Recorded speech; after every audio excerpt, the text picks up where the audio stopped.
Hello ನಮಸ್ಕಾರ, ನಾನು ನಿಮ್ಮ ಮನುಷ್ಯ. ಇವತ್ತಿನ ಲಾಗ್ ಏನಪ್ಪ ಅಂದರೆ, ನಾನು ಹೊಟ್ಟಿದ್ದು ಅಜ್ಜಿ ಮನೆಗೆ, ಅಂದರೆ ಅಮ್ಮವ್ರ ಮನೆಗೆ. ಹಳ್ಳಿ ಕಡೆ ಹೋದರೆ ಮಾತ್ರ ಅಲ್ಲಿ ನೇಚರ್ಗೆ ಕಳೆದೋಗ್ಬೇಕು ಆ ಥರ ಫೀಲ್ ಇರುತ್ತೆ. ಅಲ್ಲಿಂದ ಬರೋ ಮನಸ್ಸೇ ಆಗಿರಲ್ಲ. ಸೊ ನಾ ಬಂದಿದ್ದ ಕಾರಣ ಏನಪ್ಪ ಅಂದರೆ, ಅಜ್ಜಿ ಕಾಲ್ ಮಾಡಿದರು. ಟೊಮೆಟೊ ಅದು ಹೀರೆಕಾಯಿ ಅದರ ಏನೋ ಕಿತ್ತಿಕ್ಕಿದ್ದೀನಿ, ತೊಗೊಂಡೋಗು ಬಾ, ನನ್ನ ಕೈಯಲ್ಲಿ ಬರೋಕ್ಕಾಗಲ್ಲ ಅಂತ. ಸೊ ನಾನು ಅಮ್ಮ ತೊಗೊಂಬರೋಕ್ಕೆ ಅಂತ ಹೋಗಿದ್ದೀನಿ. ಸೊ ಇದು ನೋಡ್ಬೋದು, ಇದು ನಮ್ಮ ಚಿಕ್ಕಮ್ಮ ಮನೆ. ಚಿಕ್ಕಮ್ಮ, ಚಿಕ್ಕಪ್ಪ, ಅಜ್ಜಿ, ತಾತ ಎಲ್ಲ ಇಲ್ಲೇ ಇರೋದು. ನನ್ನ ತಮ್ಮಂದಿರಿಬ್ಬರು ಇದ್ದಾರೆ. ಸೊ ಇದು ಮನೆ ಗೃಹಪ್ರವೇಶ ಆಗಿ ಐ ಥಿಂಕ್ 1 ಮಂತ್ ಆಯಿತು ಅಷ್ಟೇ. ಸೊ ಅಲ್ಲಿಂದ ಟೊಮೆಟೊ ಹೀರೆಕಾಯಿ ಇಟ್ಕೊಂಡು, ಆಮೇಲೆ ಅಮ್ಮ ಸೊಪ್ಪು ಬೇಕು ಅಂತ ಕೇಳಿದರು. ಸೊ ಅಜ್ಜಿನ ಕರ್ಕೊಂಡು ಸೊಪ್ಪು ಕೀಳೋಕ್ಕೆ ಅಂತ ಹೋಗಿದ್ವಿ.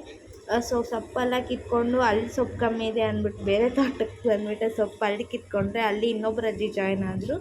ಎಲ್ಲ ತೊಗೊಂಡು ಮನೆಗೆ ರಿಟರ್ನ್ ಆಗಿದ್ವಿ. ಸೊ ಇವತ್ತಿನ ಲಾಗ್ ಇಷ್ಟ ಆಗಿತ್ತು. ಇನ್ನೂ ಯಾರೆಲ್ಲ ನನ್ನ ಚಾನಲ್ಗೆ ಸಬ್ಸ್ಕ್ರೈಬ್ ಆಗಿಲ್ಲೋ ಪ್ಲೀಸ್ ಬೇಗ ಹೋಗಿ ಸಬ್ಸ್ಕ್ರೈಬ್ ಆಗಿ, ಆ್ಯಂಡ್ ಲೈಕ್ ಮಾಡಿ, ಶೇರ್ ಮಾಡಿ, ಕಮೆಂಟ್ ಮಾಡಿ. I love you all. ಸಿಗೋಣ ಮತ್ತೆ.